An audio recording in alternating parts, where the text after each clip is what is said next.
Firstly, mi ò tún sọ pé bọ́rọ̀ yìí ṣe rí láti ilẹ̀ àbòsí politics wọ́n fi ń ṣe for my own look o bí ọgbọ́n kékeré tèmi. pé ní àkọsí ni pé process tó fi yan imam or no imam how many days ni wọ́n fi ṣe within a week ni àbí within 24 hours wọ́n ṣe gbé ìmáàmù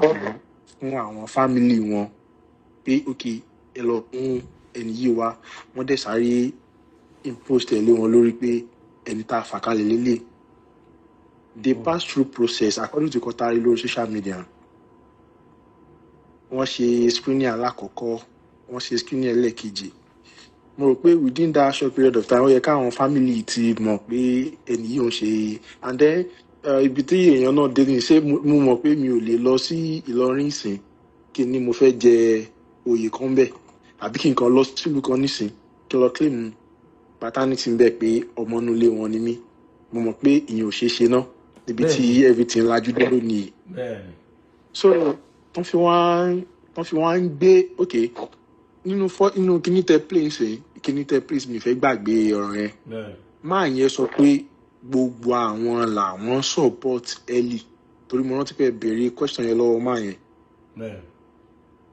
ó ní gbogbo àwọn làwọn support so nígbà tí ọ̀rọ̀ yìí bẹ̀rẹ̀ tá à ń kọ́kọ́ rin lórí social media ó bẹ̀rẹ̀ pẹ̀lú issue of owó mi mọ̀ bóyá owó ló dájà owó tó gbogbo àwọn àìmọ̀ League of Imam and Afas or something owó ló kọ́ dájà wọn lẹ̀. I think wọ́n lọ síbi program kan wọ́n dákọ̀ olówó yẹn ṣá ìgbà tán lọ síbi ìnáwó yẹn wọ́n ní àmì máa ń pàkó yìí yẹn astagfirullah yeah I think it's pàkó yìí ọlọ́run mi mọ̀ bọ́rọ̀ yẹn kọ́ lọ́n ṣàforíjì fún mi so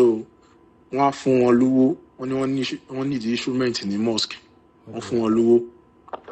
ìmáàmù dẹ̀ ní pé kò ń ṣe òun ò mọ iye tó ń ta instrument pé kán ká àwọn tó ń ta nǹkan yẹn wọ́n ẹni yẹn ń ṣe ní mì yẹ́sẹ̀ ẹni yẹn ń ṣe ní mì sára àwọn olówó ológun mọ̀ sọ̀rọ̀ so wọ́n fún wọn lówó yẹn wọ́n ní ìmáàmù wa ní kí ó sanwó yẹn ṣàkáǹtì ẹni tí ó ń ta irinṣẹ́ ẹni tó ń ta kìíní yẹn pé àwọn ò mọ̀ ń pa ẹ̀. So to cut the story short ara àwọn kan sọ pé pé kán jẹ́ káwọn ra instrument báyìí pé iye báyìí káwọn at least àwọn máa náwó yẹn sí nǹkan nínú mosque pé èyí tó wà ń bẹ́ẹ̀ náà ẹ understand ilé náà máa ìmáàmù sọ fún wọn pé iye nǹkan táwọn sọ fẹ́ nìyẹn táwọn máa rà lélẹ́yìí táwọn bá fi lè ra nǹkan tó reduce sí nǹkan yẹn àwọn máa dá change yẹn padà fún ẹnì yẹn tẹ́nì yẹn bá lóun bu mọ́ṣáláṣí tó fine. ṣé so like gbogbo àwọn ibi issue báwọn bí kan lọ síbi òde tẹ bá ẹ lọ wọ àwọn tó ń bẹ̀rẹ̀ program yìí láti ilẹ̀ l'Ógbómọ̀ṣọ́ tẹ bá ń follow kíní wọn so gbogbo àwọn issue owó ìlú bẹ̀rẹ̀ nǹkan yìí. So ìdí tó fi choose side táwọn kan choose side nìyẹn àwọn tó jẹ́ àwọn League of Afar and this thing tó ń pera wọn ní kíní yẹn and then mo rí pé wọ́n rò pé àwọn lè rí ìmáàmù control astagfirullah ṣàforíjì fún mi ò bí èròǹgbà tèmi ní o so wọ́n rí bọ̀bọ̀ yẹn control like wọ́n rí mú má bẹ́ wọ́n rí mú má bẹ́ ibi tí issue ti ń bẹ̀rẹ̀. ẹ máa pe nọ́mbà yẹn máa pe nọ́mbà tẹ́ ń pè yẹn nọ́mbà tí mo post yẹn máa wo screen tẹ́ bá ti ń wo program ẹ máa wo screen ẹ rí nọ́mbà tẹ́ fẹ́ pè nọ́mbà tẹ́ ń pè yẹn kọ́ ni fẹ́ pè náà. So ẹni tó jẹ́ ìgbà tí issue ti ń bẹ̀rẹ̀ pẹ̀lú àwọn yẹn àwọn family raise tiwọn wọ́n ní wọ́n ń kọ lẹ́tà sí àwọn bàbá àwọn tó ń dárúkọ ṣé ibi táwọn àgbàlagbà wà ní inú ìlú ládùúgbò àwọn àgbàlagbà yẹn tó fi mú kan tó yan oyè wọn á fọ lọ́nà àwọn tó ń díje lélẹ̀ before kan tó set question àwọn àgbàlagbà yìí wà ń bẹ nígbà yẹn wọn sọ anything ìjọ tí bàbá tí ń fẹ́ gbé even ká ló pé bàbá yẹn ti dàgbà wọ́n ní PA wọ́n ní náírà àwọn oríṣiríṣi àwọn èèyàn ló máa wà ń sọ̀rọ̀ àǹdí yẹn pé wọ́n bá fẹ́ tọ́ bàbá yẹn sọ́nà báyìí wọ́n rí gbogbo ìyẹn ṣe sí tán fi jẹ oyè yẹn tán ìyẹn lọ sáìdì yẹn tó ní ọba dé ọ̀nà ọba òde astagfirullah kọ́lọ́ ọ̀rọ̀ ọlọ́rọ̀ mi ò mọ àníyàn bàbá yẹn bọ́ wọ́n ní pé bàbá sọ pé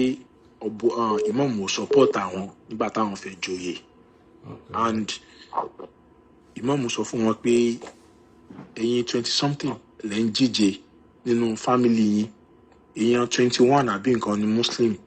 ẹni báyìí láwọn tẹ̀lé èèyàn méjì ní christian pé bàbá tó bá jẹ́ yín náà àwọn 21 tó jẹ́ muslim yẹn àwọn lólórí wọn àwọn christian tó jẹ́ àwọn méjì tó jẹ́ christian àwọn ò lè tẹ̀lé wọn ní bàbá yẹn ní pé tó bá jó òun náà ní tóun náà ṣe nìyẹn after àgbà yẹn ó ní gáà kan tó wà lÓgbómọ̀ṣọ́ máa ń pè ní Àmọ̀tẹ́kùn Oòduà that was a voice note tó lè kan máa ń pè máa nǹkan ní lọ́ba níkà àbí lọ́ba ṣe kinní kan so voice note yẹn tí màá yẹn sọ pé ó ń sọ ní voice note yẹn pé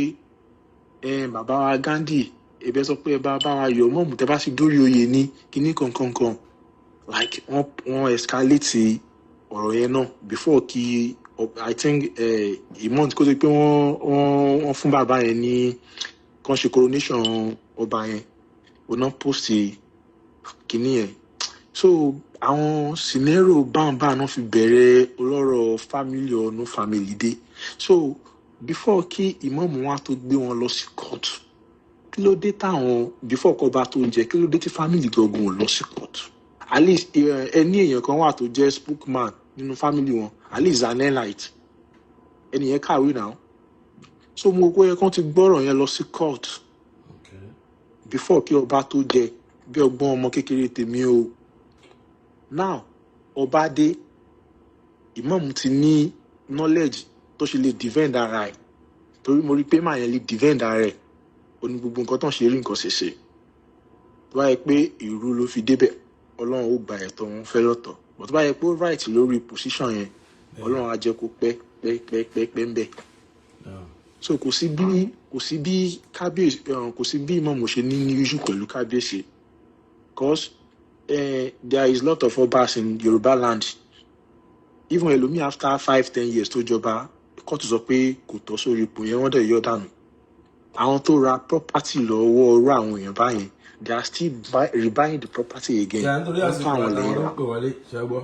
understand gẹ́gẹ́ bí tí mo understand ló ń tẹ̀ sọ ni pé lérò pé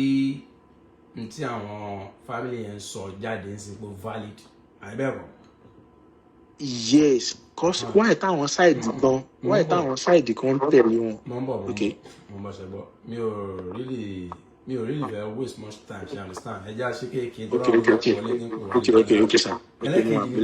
wọlé. ẹlẹ́kejì ni pé báyìí táwọn side kan ṣe dìde tó ń tẹ̀lé imam tó sì jẹ́ pé àwọn náà claim ilé ayé lára báyìí táwọn side kan ṣe jẹ́ pé àwọn náà tẹ̀lé imam àwọn náà dẹ̀ claim ilé ayé lára mo lérò pé gbọ́ àwọn audio tí mo play mo gbọ́ sá tó jẹ́ pé àwọn tí wọ́n ní mọ̀ mọ̀ tí wọ́n ní àwọn tó tẹ̀lé sáàdì ìmáàmù tọ́lé àyẹn pé almost 90% wọn family friend wọ́n pera wọn ń ṣe ọmọ ilé ayé lára wọn bẹ gbọ́ àárín yẹn ẹni tó jẹ́ bíbí ìyá tó jẹ́ tó dẹ̀jẹ̀ lé ìmáàmù tọ́lé lórí allegedly àwọn náà wọ́n ní àwọn òbí ìmáàmù sílé ayé lára mo bẹ gbọ́ bẹ́ẹ̀ náà. bẹ́ẹ̀ ni mo gbọ́ bẹ́ẹ̀ náà now ṣé mo ń tẹ́bi fẹ́ kẹ́ ṣe fún mi gẹ́gẹ́ bí olódodo tó ń wádìí òdodo you understand mo fi ọlọ́run bá bẹ̀yìn ẹ ṣe help kan fún mi help náà ni pé ẹ̀yin ọ̀kan àbí méjì tẹ́ bá mọ̀ nínú àwọn tó ń jọ wà ní ìdí program ìjọ náà tó ń fi sọ̀rọ̀ you understand torí percentage ó ti clear wípé percentage tó against ratio tá a máa lò fi against tá a máa fi prove tá a máa fi dájọ́ ọ̀rọ̀ tó wà nílẹ̀ ó ti clear but àwọn ò ní ti dá ẹjọ́ kankan lórí ọ̀rọ̀ ìjú pé ẹ bá mi ṣe ìgbìyànjú láti get nọ́mbà àwọn tó jẹ́ other side tó support Imam Tọ́lá níbi tó ti sọ pàtàkì. èmi ò ń ṣe arúgbómọ̀ṣọ́ nǹkan tó kàn wá sí inú bí ọgbọ́n mọ kékeré tèmi. ok ọmọ understand yẹn but lọ́dọ̀ tèmi o n tẹ́ sọ yẹn o mi ní pé wọ́n fún yẹn kò wọlé o ṣe rí ó nọ́mà kẹ́bí má sọ̀rọ̀ kankan nígbà tí nǹkan bá dà tó máa rí pé adúpẹ́ o ẹnìkan ti dìde nínú ẹbí wa kan support ẹ̀ torí ẹbí ńlá náà pé ó ti fẹ̀ gan you understand later nínú ọ̀rọ̀ tí àwọn gan sọ fúnra wọn náà fi wá ń dìtẹ́tì pé ẹni yóò ń ṣọmọ ìṣọmọlé àwọn tó fi wá dìde pé ẹni yóò ń ṣọmọlé wa bí wọ́n ń dìde nítorí ìjà pé kíní kan ní àbí kan ní kọ̀ọ̀kan wá àwa láwa àlàm èyí tá a fẹ́ dúró lórí ni pé ṣọmọnú lé yẹn ni àbí kì í ṣọmọnú lé yẹn wọ́n lè jẹ ìmáàmù of course wọ́n ní every quality láti fi jẹ ìmáàmù yẹn qualification wọn ó bá lọ ó wà òkè gan ó valid mi gan mi jiyàn lórí yẹn ṣùgbọ́n ṣọmọnú lé yẹn àbọ̀mọnú lé yẹn kọ́ bẹ́ẹ̀ náà dẹ̀ ṣe wà yìí ẹ lè dùn inú yóò dẹ̀ lè dùn mọ́ yín ẹ lè dùnú sí pé kẹ́nìkan wá claim inú ilé yín tí ò dẹ̀ belong sí ilé yín ṣó possible inú yóò ní dùn náà so bọ́ọ̀ bá sọ̀rọ̀ ńgbà kan tó jẹ́ pé gbà kan náà wọ́n sọ̀rọ̀ sí kò yẹ ká fi yẹn against wọn nǹkan lè máa dùn lọ́sìn káwọn yẹn máa ronú lọ́bẹ̀ kó jẹ́ táàmù tó fẹ́ dìde ẹ̀ lélẹ́yìí so ẹ jẹ́ àfi síbẹ̀ ká wá àwọn tó mọ̀ nípa ẹ̀ kán sọ̀rọ̀ lórí ẹ̀ ṣó yẹ sà ẹ ṣeun gan. ya ó kú. ẹ má bínú tó lásìkò ní ẹjá gbé. Assalamu wa rahmatullahi wa barakatuh. náà. ẹ kálẹ̀ kú ètò. Ọlọ́run ní jẹ́ kó sun yín, Ọlọ́run ní jẹ́ kó rẹ̀ yín. Èmi tí mò ń pè yín, èmi jẹ́ olólùfẹ́ Imam Tọ́líà. Afidahullah wa raha. Àmín. Naam, ẹni tí ẹnìkan pè lẹ́ẹ̀kan. Bẹ́ẹ̀ni. Ẹ wá sọ pé tí ẹ bá lè rí èèyàn bíi 2 or 3. Okay. Láti side imam. Láti side imam. Àkọ́kọ́ àwọn tí mo fẹ́ ẹni sùúrùsà àwọn tí mo fẹ́ tí mo ní mo fẹ́ bá sọ̀rọ̀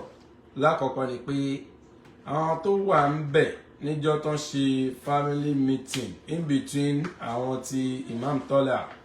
àti àwọn ọmọ ilé Ayélára tán níwọ̀n kì í ṣe ọmọlé àwọn ǹjẹ́ wàá mẹ́jọ náà. Mi ò sí ń bẹ̀. Oh, ok, ẹ sínú wọn ǹjẹ́ mú ẹnikẹ́ni tó wà ń bẹ̀ tẹ́lẹ̀ gẹ́ẹ̀tì nọ́mbà àwọn fún mi. Mi mọ̀ torí èmi ò kí ń gbọ́ wọ́n ní wọ́n pé. Zemo èdèmí náà fẹ́ kí n máa gbọ́ bẹ́ẹ̀. So now but tí wá pé àwọn tẹ́fẹ́ bá sọ̀rọ̀ nìyẹn ṣé mi kàn lè over bí advice kékeré kan tẹ́ bá ní mind. Ok, kò sí wàhálà ẹwà òkè láti advice. Èmi mo appreciate nǹkan tẹ́ ń ṣe tó ń ṣe pé mo jẹ́ olólùfẹ́ Imam Tọ́líà torí pé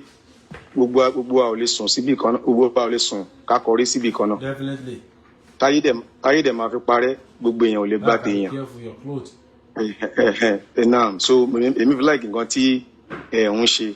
àmọ́ gbà tẹ́ fẹ́ bẹ̀rẹ̀ nǹkan tẹ́ ń ṣe yìí mo wo program yín. Actually èmi náà máa ń ṣe program kódà mo ti ní máa ṣe fídíò kan fún yín tẹ́lẹ̀ bóyá tó yẹ kí n pè yín gan ni pé kọ́ni yìí for the first time lélẹ́yìí mi pèsè orí program ẹnìkan rí. Ẹgẹ́ wáyé sí but the reason why tí mo ṣe pè yín ni pé mo rí i pé you are a learned person and you live in the US so alákọ̀ọ́kọ́ nǹkan tẹ́ fi bẹ̀rẹ̀ tí ò dáa ni pé torí ìgbà mi ẹ bẹ̀rẹ̀ ọ̀rọ̀ yín pé ẹ wà after pé ẹ ń wò dòdò. You are seeking the truth. But at the same time ẹ̀yin tẹ́lẹ̀ ẹ fẹ́ wò dòdò ẹ ti already take side. Side wo ni mo take? Ó ti hàn náà ẹ jẹ́ wá mọ́ wá fún yín. Nínú fídíò yẹn náà ẹ ń sọ wípé ìgbà tí wọ́n ti dá ti Mùdírù Mọ́ríkàsì sí lẹ́yìn ti mọ̀ wípé wọ́n ti tẹ́ ó túmọ̀ sí pé ìjà Mùdírù Mọ́ríkàsì lẹ fẹ́ wá gbé kì í ṣe pé bọ́yẹ̀ wà áfítà òdodo. Ó tó bẹ́ẹ̀ ó tó gbé bọ́ ẹ wà ní sọ wípé ẹ ń wó òdodo. Now tí wọ́n bá fẹ́ wá òdodo láyé ṣó right ká pé àwọn tó wà ń di ọ̀rọ̀ àbí kò right.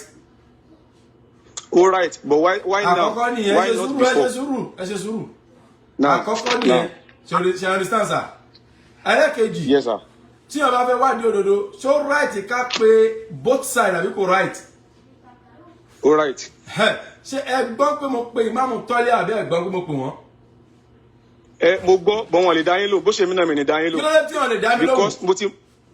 náà mo fẹ́ ṣàlàyé fún yín pé torí ìgbà mi náà ni mo fi ní mo fẹ́ advice yín torí. Get the fuck out of my phone, man. Oh, advice are you know, gbádùn.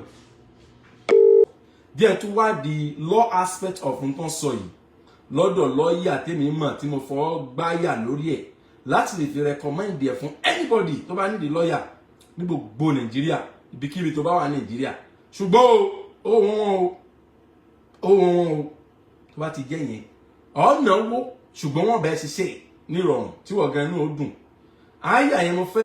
fẹ́ kí n wá